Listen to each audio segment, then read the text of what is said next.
Ah, eu queria compartilhar com vocês uma palavra do Senhor agora, mas queria começar com uma pergunta. Não sei se já aconteceu com você, isso é uma pergunta que eu faço porque já aconteceu comigo. Não sei se alguma vez a sua fé, o fato de você ser uma pessoa que segue a Cristo, se isso já foi colocado em dúvida, ou se a sua fé já foi ridicularizada por alguém que convivia ou que convive com você, ou se de alguma maneira, direta ou indireta, ou com essas palavras ou com outras palavras, alguém já perguntou, questionou, qual é esse tipo de Deus que você diz que acredita, que segue? Não sei se na sua experiência você já viveu isso, alguém que já tenha feito esse tipo de colocação, às vezes de uma forma irônica, de uma forma até para provocar, para dar uma cutucada, ou até mesmo por desconhecimento, né? Se isso já aconteceu contigo, e você é uma pessoa que de coração crê no Senhor e segue a Jesus Cristo, para a gente esse tipo de pergunta soa estranha. É meio assim esquisito a gente pensar, puxa, como é que alguém pode não ter a noção de quem é Deus? Deus, o nosso Criador, o nosso Pai, que se revelou para a gente em Jesus Cristo, que legou para a gente a palavra dele, soa estranho uma pergunta, alguém chegar para a gente e perguntar que tipo de Deus é esse que você segue. Afinal de contas, a gente vive numa sociedade que tradicionalmente teve uma colonização cristã. O Brasil é um país de colonização cristã, de tradição cristã, embora hoje as coisas sejam bem mudadas. Mas é estranho a gente ouvir alguém perguntar quem é esse Deus que você diz que acredita, né? O texto que eu separei hoje para a gente começa mais ou menos nesse ponto, mais ou menos nesse tipo de pergunta, nesse tipo de confronto, nesse tipo de encontro que alguém que crê tem com alguém que ou não crê, ou é contrário, ou ignora e pergunta e faz o questionamento de quem é esse Deus? Quem é esse Deus? E o escritor bíblico, ele escreve surpreso. Surpreso, como quem responde, ora essa. Vocês não sabem? Não lhe parece óbvio? Então eu queria que a gente abrisse as nossas Bíblias, ou se você tem a Bíblia no celular, como é o caso aqui, também vai ser projetado, o texto do Salmo 115. O Salmo 115 vai ser a base da nossa reflexão, não todo ele, mas nós vamos lendo a sequência do Salmo conforme a gente vai expondo aqui, vai compartilhando. Eu queria começar lendo com você esses 3 primeiros versículos. Salmo 115, de 1 a 3. Então diz assim, ele começa com uma introdução, o versículo 1 é uma introdução de louvor. Ele diz, não a nós, Senhor, não a nós, mas ao teu nome dá glória, por amor da tua misericórdia e da tua fidelidade. E aí vem a pergunta meio que parece surpreender o escritor, o salmista. Por que diriam as nações, onde está o Deus deles? O nosso Deus está no céu e faz tudo como lhe agrada. Será que você podia ler comigo os versículos 2 e 3 em voz alta? Por que diriam as nações, onde está o Deus deles? O nosso Deus está no céu e faz tudo como lhe agrada. Eu queria transportar essas palavras do salmista, lá do tempo dele, para o nosso tempo de hoje. Trazer essa surpresa do salmista e essa pergunta que é feita a ele, e a resposta que ele dá, lá de 3.500 anos no passado, para os dias de hoje. A pergunta do salmista é: por que as pessoas perguntam onde está o Deus deles? O nosso Deus está no céu e controla todo o mundo.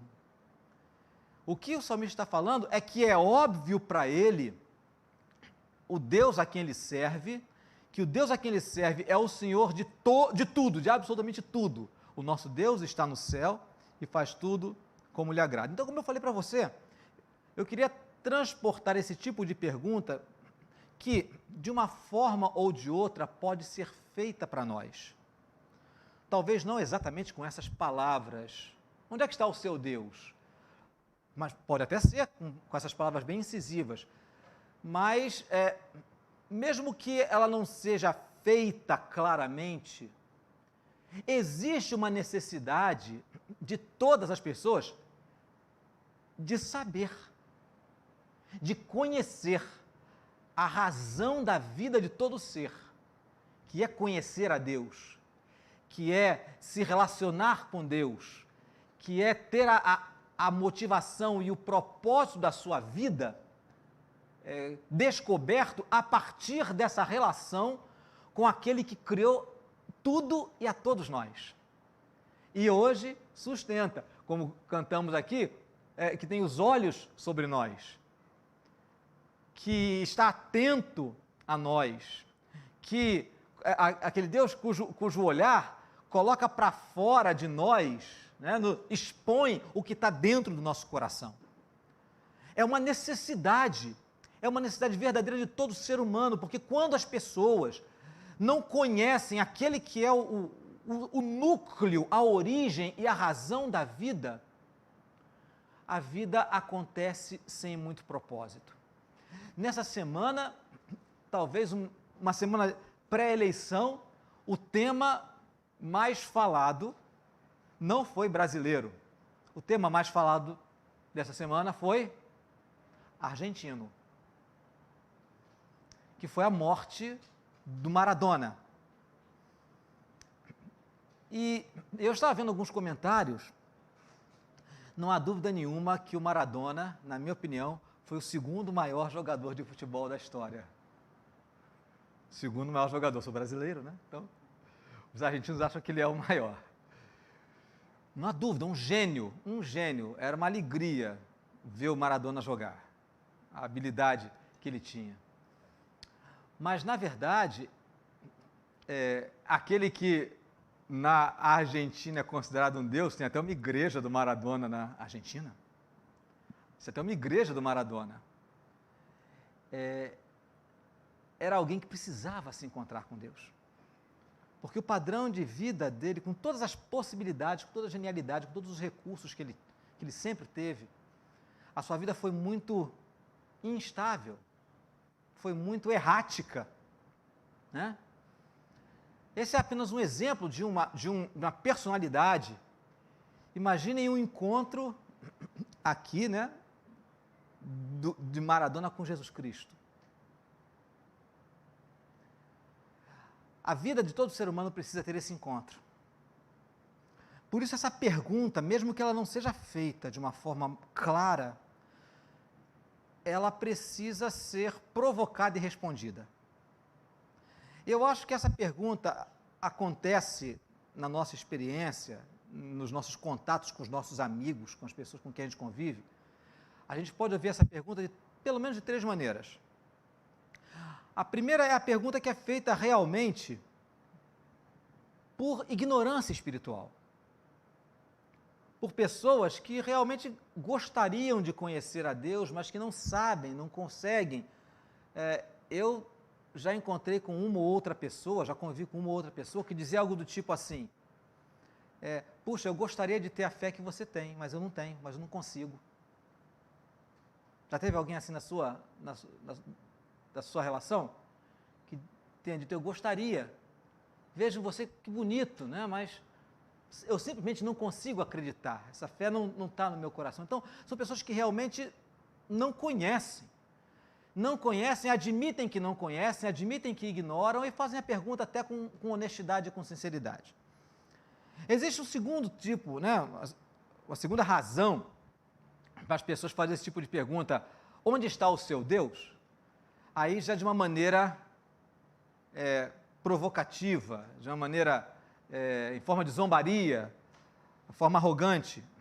Então, existe quem ridiculariza a fé porque fez uma opção de viver longe de Deus, de viver sem fé.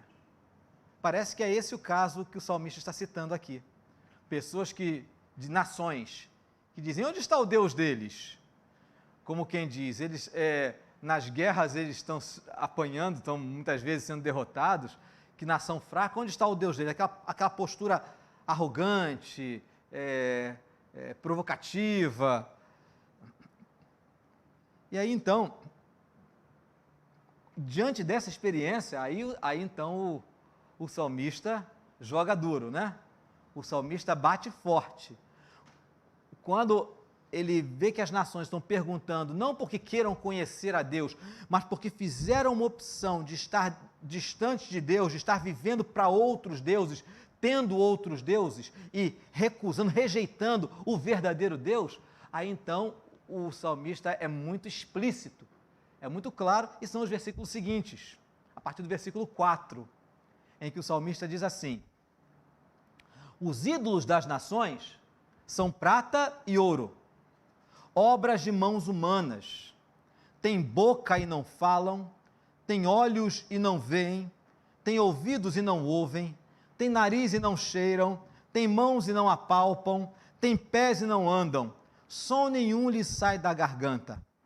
Tornem-se semelhantes a eles os que os fazem, e todos os que neles confiam.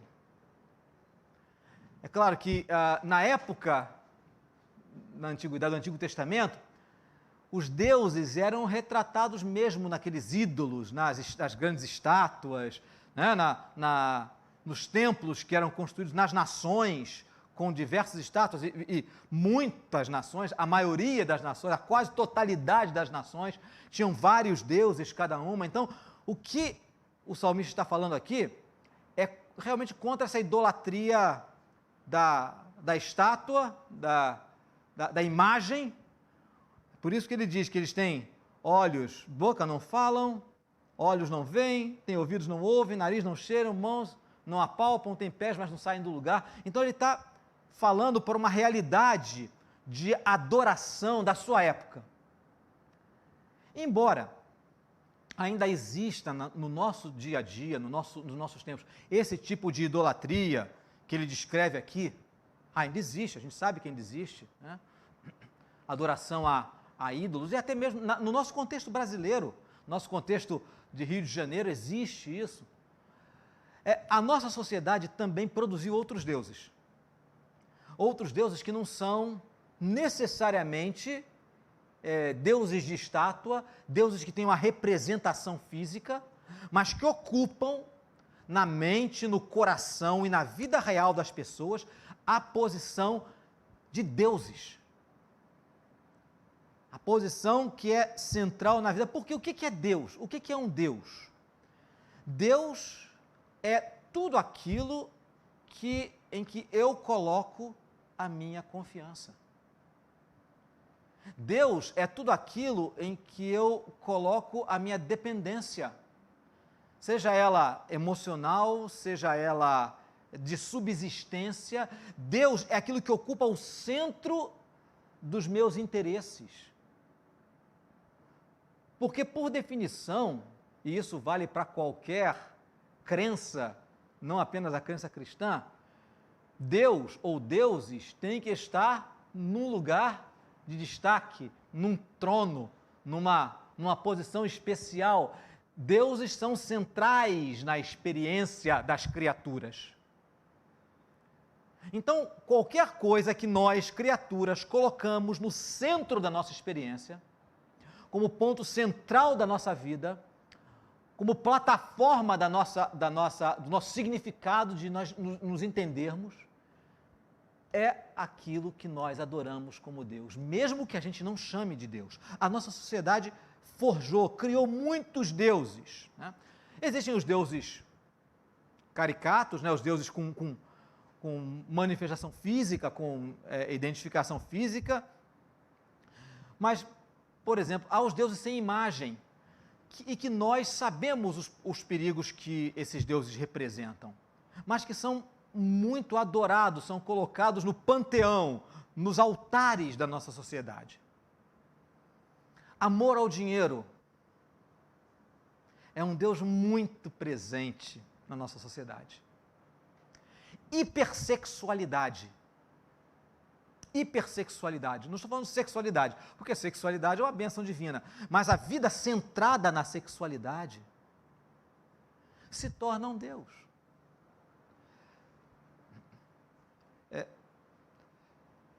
Um outro Deus que hoje nós estamos vivendo tempos em que esse Deus está se tornando cada vez mais destacado, que é a ideologia política. Nós vivemos num país, num Ocidente, eu ousaria dizer, no Ocidente cada vez mais polarizado, em que as pessoas, gente boa, se corta relações por causa de ideologia política. Gente que andava junto, gente que era amigo, gente que era amado uns pelos outros, de repente, por causa de opiniões políticas diferentes, começam a se execrar, a se separar, a não querer conviver. Ora, quem que está atraindo para isso? É um Deus demoníaco, que quebra vínculos de amor por causa de ideologias e de opiniões. É claro que se torna um Deus. Então, esses deuses, com um olhar um pouquinho crítico, a gente não precisa nem ser conservador demais, não precisa nem ser cristão, com um olhar um pouco mais crítico, a gente percebe que são deuses que são perigosos. Que são perigosos. Agora, também existem os deuses, os falsos deuses, que têm uma cara bonita, que têm uma aparência nobre. Uma aparência nobre. Vou nomear alguns aqui. Eu acho que você pode, com a sua criatividade, a sua percepção, você pode perceber, descobrir muitos outros deuses com a aparência nobre. Mas, por exemplo, amor ao trabalho. Amor ao trabalho. Não estou falando que a gente deve ser preguiçoso, de forma nenhuma. Mas tornar o trabalho o centro da nossa vida é transformá-lo num Deus. Uma expressão que li uma vez num livro que eu achei genial, que eu já usei aqui uma ou outra vez, é que a gente confunde a fonte do sustento com o meio do sustento. O meio do sustento é o trabalho, mas a fonte do sustento é a bondade de Deus. Só que muitas vezes o trabalho é visto como a fonte do sustento e se torna um Deus. Quantas pessoas, com a justificativa de sustentar a família, não se desconecta da família e mergulha no trabalho? Isso acontece com muita frequência na nossa sociedade. Outro Deus de aparência nobre é a autoafirmação. A autoafirmação que hoje tem um nome mais pop,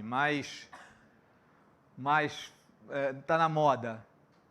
É chamado de? Pode falar alto. Empoderamento.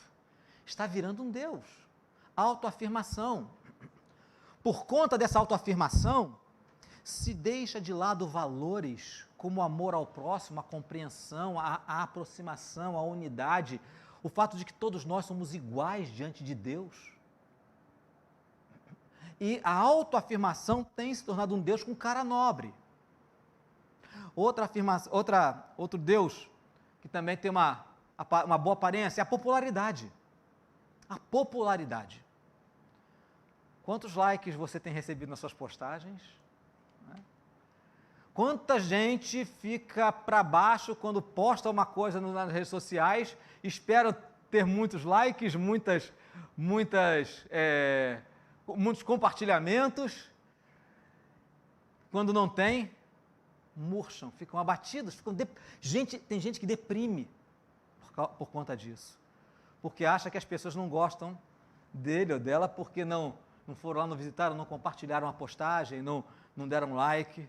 A popularidade se torna cada vez mais central na construção da nossa própria identidade. E por aí vai. Tem outra, eu poderia dizer, a aparência pessoal. A aparência pessoal, que é importante nós estarmos adequadamente vestidos, bem tratados, mas a aparência pessoal se torna muitas vezes obsessiva. Enfim, há deuses que estão ocupando espaço no panteão, né, nos altares contemporâneos. Eu citei alguns aqui, alguns que estão muito perto de nós. E versículo 8 tem uma expressão que é meio uma maldição. Olha, é exatamente esse versículo. Tornem-se semelhantes a eles os que os fazem e todos os que neles confiam. Tornem-se semelhantes a eles.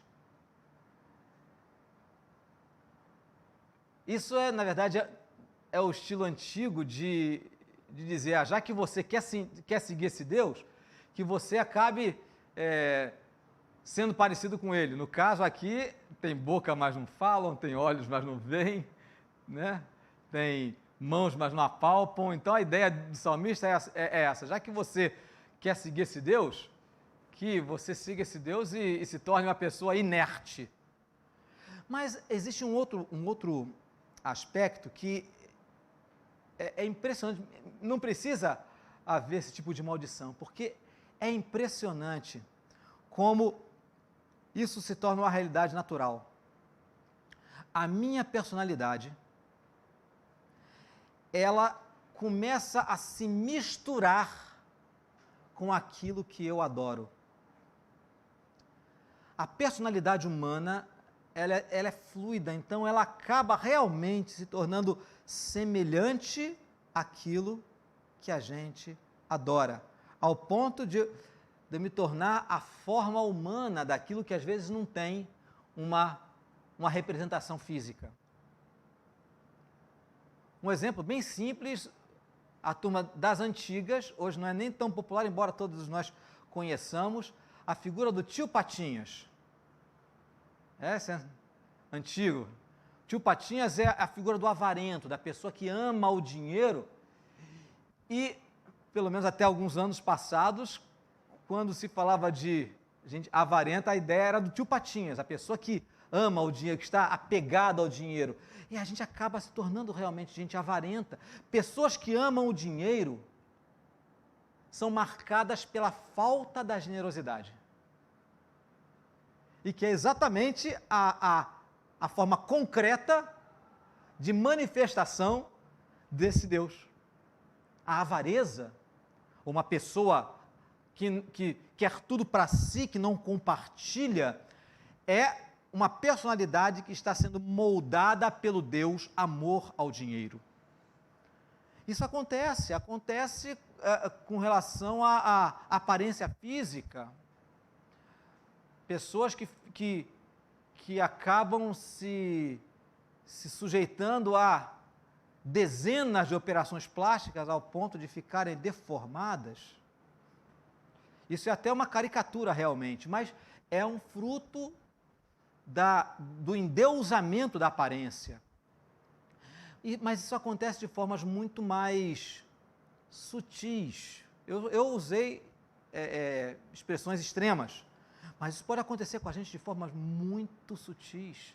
Citei aqui o exemplo do amor ao trabalho, do amor excessivo ao trabalho, quando sem perceber o nosso coração pende muito mais para o lado do trabalho do que para o lado da nossa família, das pessoas mais importantes à nossa volta, e nós damos justificativas a isso, justificativas aparentemente nobres. A gente se torna parecido com aquilo que a gente adora. A gente se torna parecido.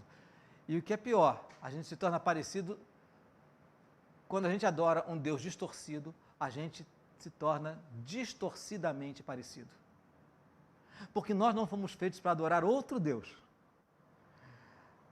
O Criador nos fez para nos relacionarmos com Ele. A canção, a última canção que nós cantamos, Deus de promessa, diz: és Deus de perto e não de longe. O que o poeta quis dizer não é que Deus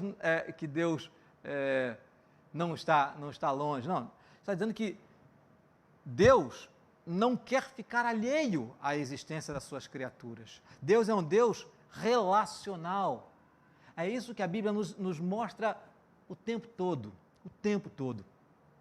Então, quando nós vemos essa pergunta, onde está o seu Deus?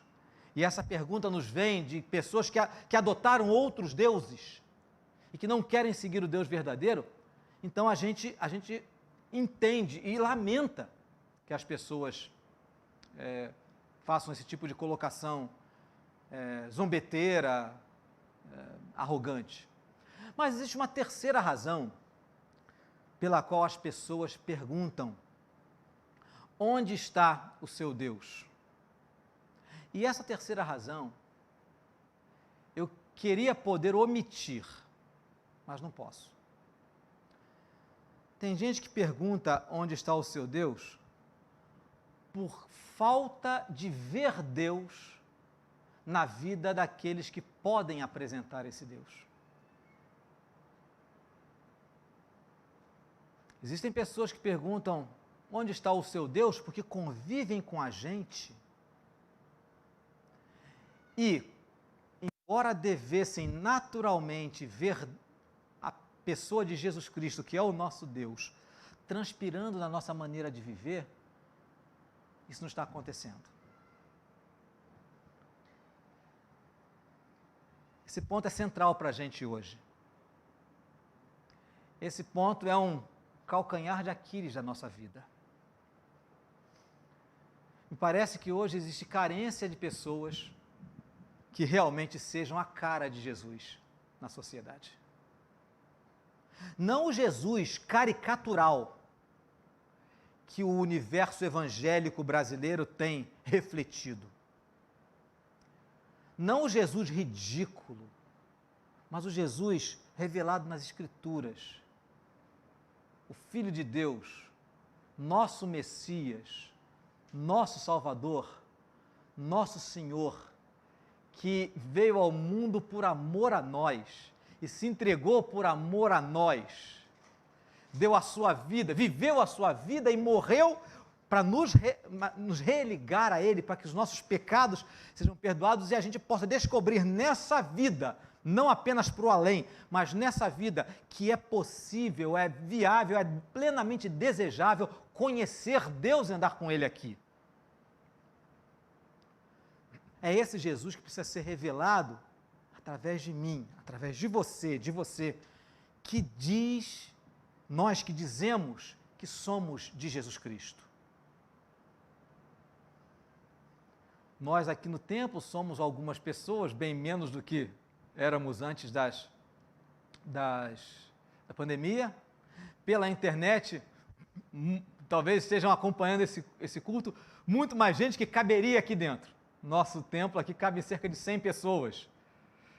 Só nosso culto de Dia de Ação de Graças, a última vez que eu vi, porque nós trocamos o vídeo, que teve um defeito, a última vez que eu vi, tinham 168 visualizações, deve ter atingido perto de 200, não caberia, é o dobro do que nós temos aqui. Somos pessoas que somos chamadas para, sem que as pessoas precisem perguntar, elas vejam onde está o nosso Deus. Quem é o nosso Deus? Na verdade, a gente se torna inevitavelmente parecidos com aqueles a quem nós adoramos. Isso é verdade. E é verdade também que o Espírito Santo quer produzir em cada seguidor de Cristo a imagem de Jesus. Isso é uma verdade que está distribuída ao longo, especialmente no Novo Testamento, mas também no Antigo Testamento, quando Deus diz inúmeras vezes que Israel tinha sido escolhido para apresentá-lo para as nações. Israel não fez isso. o Messias veio, não foi aceito por Israel, foi aceito por outras pessoas, entre tantas pessoas que aceitaram o Messias, algumas dentro, outras fora de Israel, estamos nós, e esse novo Israel, que são os que seguem o Messias Jesus, são as pessoas que também são escolhidas para mostrar a cara de Deus no mundo, para que as pessoas saibam onde está o nosso Deus. Se Deus nos fez em Cristo para isso, para sermos parecidos com Ele, então cabe a pergunta. Agora, essa pergunta não vem de descrentes, mas cabe essa pergunta vinda de nós mesmos, feita entre nós. Onde está o seu Deus? Meu irmão, minha irmã, onde está o seu Deus? Onde está o centro da sua vida? Se essa pergunta parece estranha para você, se fazer essa pergunta para você parece desnecessário, afinal de contas nós estamos aqui num culto, adorando a Deus, eu quero te mostrar que isso não é estranho, que isto não é inconveniente e que isto não é desnecessário. Nesse próprio texto que a gente está lendo, nos versículos seguintes, a partir do versículo 9, olha o que acontece a partir do versículo 9, é uma chamada do salmista para pessoas que dizem, que creem, adoram e confiam no Deus Todo-Poderoso, naquele que está no céu e que faz tudo que agrada a Ele, que quer. É uma chamada de atenção do salmista. Ele não está aqui falando, nessa parte do Salmo, ele não está falando para a gente descrente, está falando para a gente que tem sobre si a marca de seguidores do Deus eterno, no nosso caso, de cristãos.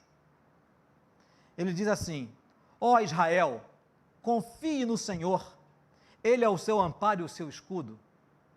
Casa de Arão, no caso aqui os sacerdotes, casa de Arão, confie no Senhor, Ele é o seu amparo e o seu escudo. Vocês que temem o Senhor, confiem no Senhor, Ele é o seu amparo e o seu escudo. Irmãos, irmãs, essa palavra é trazida, esses 3 versículos são trazidos para estimular aqueles que dizem que são do Senhor a viver de uma forma clara, concreta, muito evidente, como pessoas que realmente confiam no Senhor. Veja a sequência de pensamento do salmista. Ele diz: que absurdo as pessoas perguntarem onde está o nosso Deus. É óbvio, não há dúvida de que o nosso Deus é o soberano acima de tudo. Há pessoas que não creem nos ídolos, que não creem em Deus, creem em ídolos que não são deuses verdadeiros.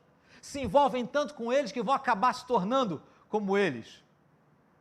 Mas vocês, nós, povo de Deus, confiem no Senhor. Confiem no Senhor, vivam, não apenas falem que o nosso Deus está no céu, mas confiem no Senhor. São 3 versículos em que ele usa a mesma expressão, aplicada aos israelitas, aplicada aos sacerdotes e aplicada àqueles que não eram israelitas de nascença, ou seja, não nasceram na fé, mas que passaram a temer o Senhor. Ou seja, com esses 3 versículos, ele está abrangendo todos aqueles que seguem a Deus, que dizem que temem ao Senhor. Então, essa pergunta sempre vai ser válida, sempre é válida e necessária, porque fazer parte de uma tradição religiosa não quer dizer automaticamente que nós somos plenos seguidores do Senhor. Nós precisamos sempre ser lembrados. Que a gente possa sair daqui hoje fazendo essa pergunta para nós, ou ouvindo essa pergunta sendo feita para mim, sendo feita para você, de que voz você imagine. Pode ser que seja um amigo, uma amiga, um familiar, um colega de trabalho, um vizinho, ou até mesmo o Espírito Santo fazendo essa pergunta para você: onde está o seu Deus? Você diz que segue a Jesus Cristo, Ele é realmente o seu Deus? Ou existem coisas que estão no lugar que só cabe a Jesus Cristo? Ou há outras coisas a quem você tem dedicado a sua vida, mesmo que sejam coisas, como eu falei, deuses de boa aparência e boa cara. Nenhum de nós pode amar mais a própria família do que a Deus, do que ao nosso Senhor Jesus Cristo. É difícil dizer isso, porque nós valorizamos demais o amor à família. Acabei, ainda há pouco, de colocar a família num pedestal especial quando falei de pessoas que amam o trabalho e negligenciam a família. Mas nem mesmo a família pode estar na posição do Senhor. Filhos não podem estar na posição de Jesus Cristo. A pessoa que nós mais amamos nesse mundo não pode estar no trono da nossa vida. Jesus falou isso sem papas na língua. Ele falou: quem amar mais a pai, a mãe, a marido, filho do que a mim, não é digno de mim. Hoje essa pergunta precisa ressoar nos nossos ouvidos. Onde está o seu Deus? O que realmente ocupa o centro da sua vida? Por que essa pergunta é importante? Porque o nosso coração, embora tocado pelo Espírito Santo, embora Deus tenha vindo ao nosso encontro, mostrado o seu imenso amor por nós, o nosso coração, ele tem uma tendência, esse nosso velho ser, tem essa tendência de ir naturalmente para longe do Pai. Por isso, nosso coração precisa sempre ser trazido para Deus. Sempre ser trazido para Deus. Nós sempre precisamos repetir para nós mesmos essa pergunta. Eu preciso parar, sempre perguntar: Alex, onde realmente está o seu Deus? Quem ou o que realmente é o seu Deus? A gente precisa de tempo em tempo voltar diante do espelho de Deus, a palavra dele, que faz esse tipo de provocação para a gente, de chamada, e a gente precisa ser muito verdadeiro. Eu quero te fazer esse desafio, a ser impiedosamente honesto e honesta com você,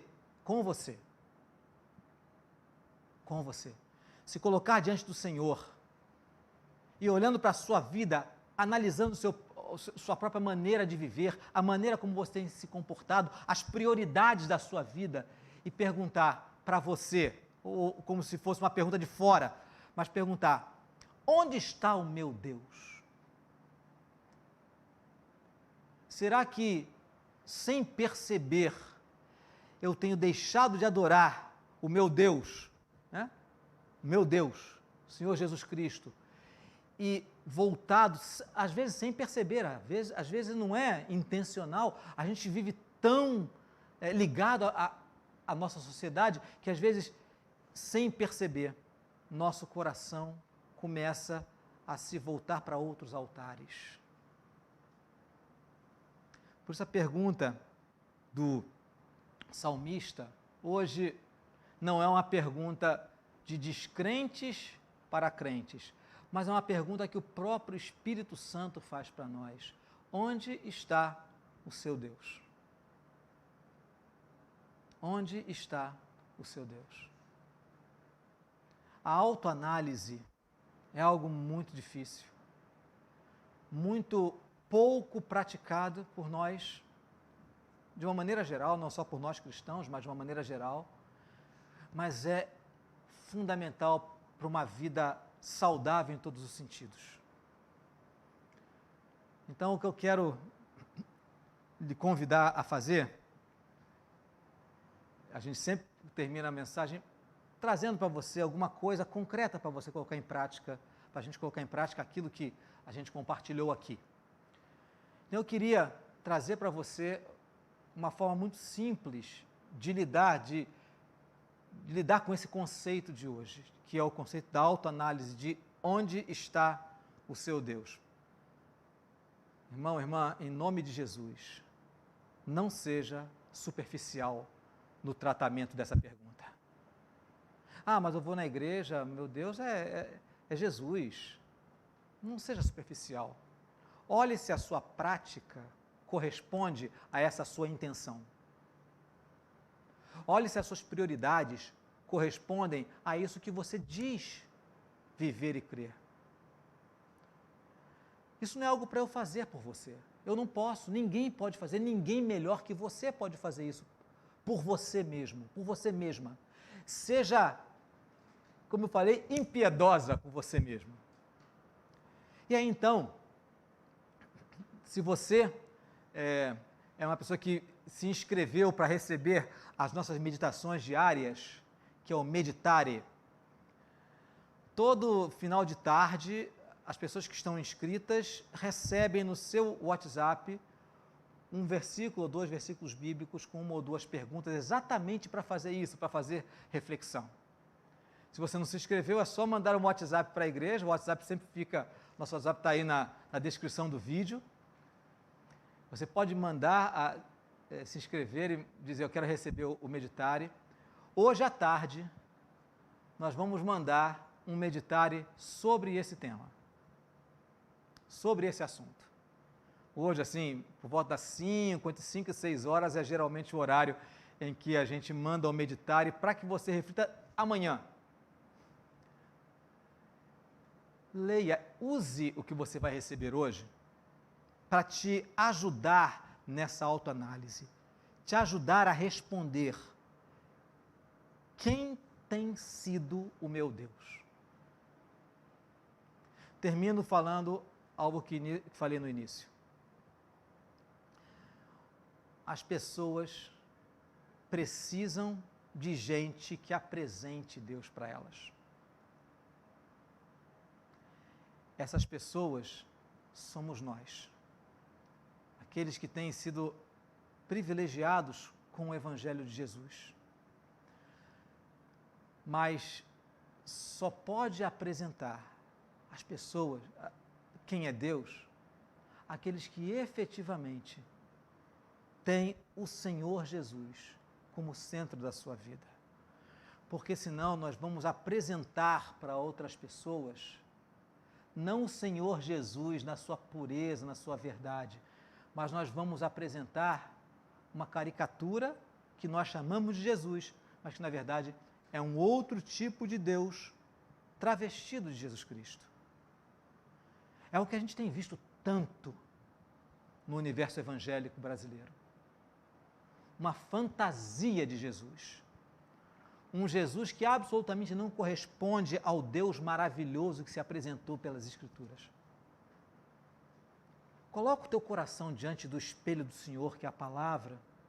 Separa um tempo para refletir na sua própria vida e responder: quem é o meu Deus?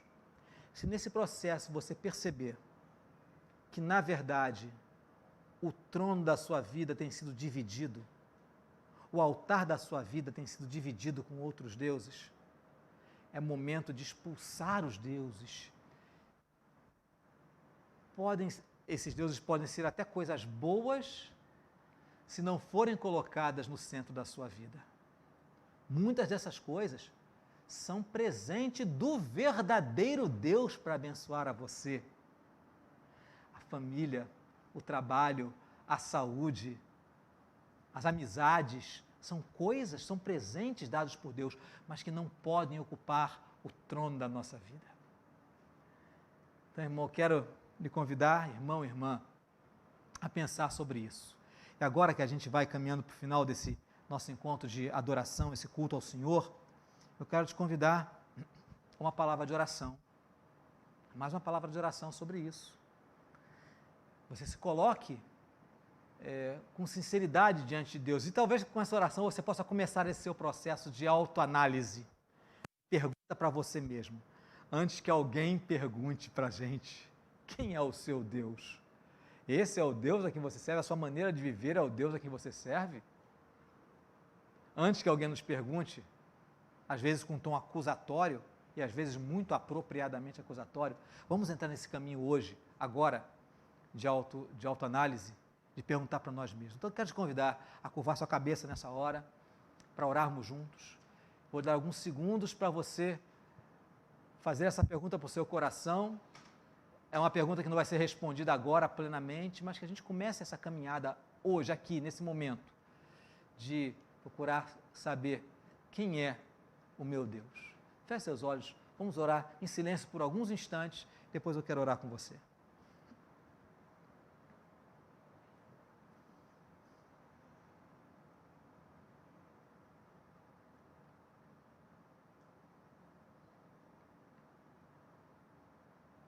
Pai Celeste, só o Senhor é Deus.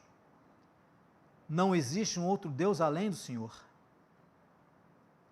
Todos os outros deuses são ídolos, são inválidos para a posição de Deus.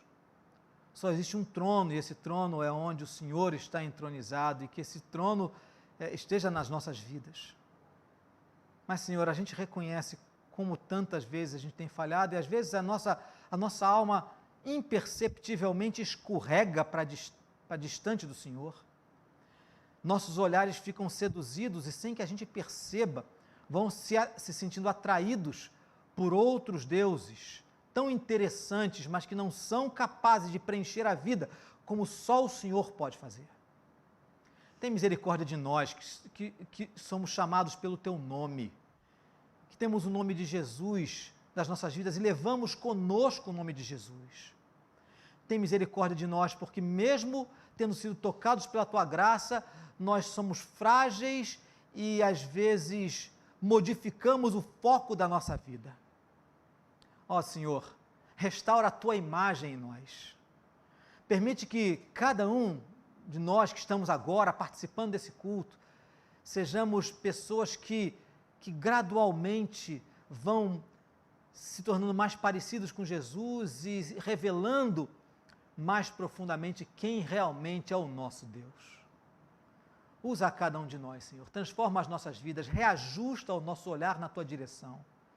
Nos faz olhar para a gente com mais realidade, com mais honestidade. Não nos permita ser superficiais nessa questão. Espírito do Senhor, venha ao nosso encontro e move o nosso coração, e que o Senhor nos tome de uma forma tão profunda que o nosso coração, a nossa mente, a nossa compreensão seja realmente levada aos Teus pés e que a nossa percepção se amplie para que a gente possa se ver melhor.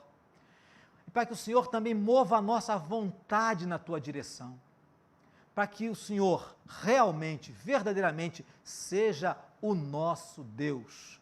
E quando as pessoas nos perguntarem, seja de forma direta, ou seja apenas na convivência com a gente, na curiosidade ou na sua própria mente, que essas pessoas possam ver em nós e que a gente possa apresentar de uma forma leal, de uma forma digna, embora a gente saiba que vai ser sempre imperfeito, mas que a gente possa apresentar de uma forma verdadeira, profunda, quem é o nosso Deus. Que as pessoas possam ver Jesus nas nossas vidas. É tão difícil para nós, Senhor, mas na verdade isso é obra do Teu Espírito nas nossas vidas.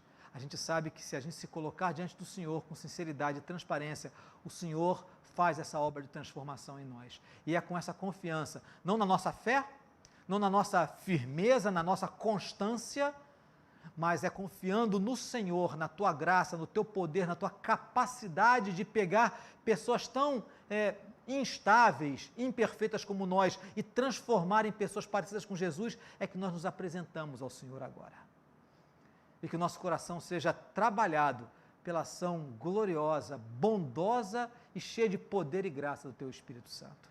Assim eu te peço por mim e por cada irmão e irmã que participa comigo desse culto. Em nome de Jesus, eu te peço, e realmente para a glória do Senhor, nosso Deus, único Deus, Pai, Filho e Espírito Santo. Amém e amém.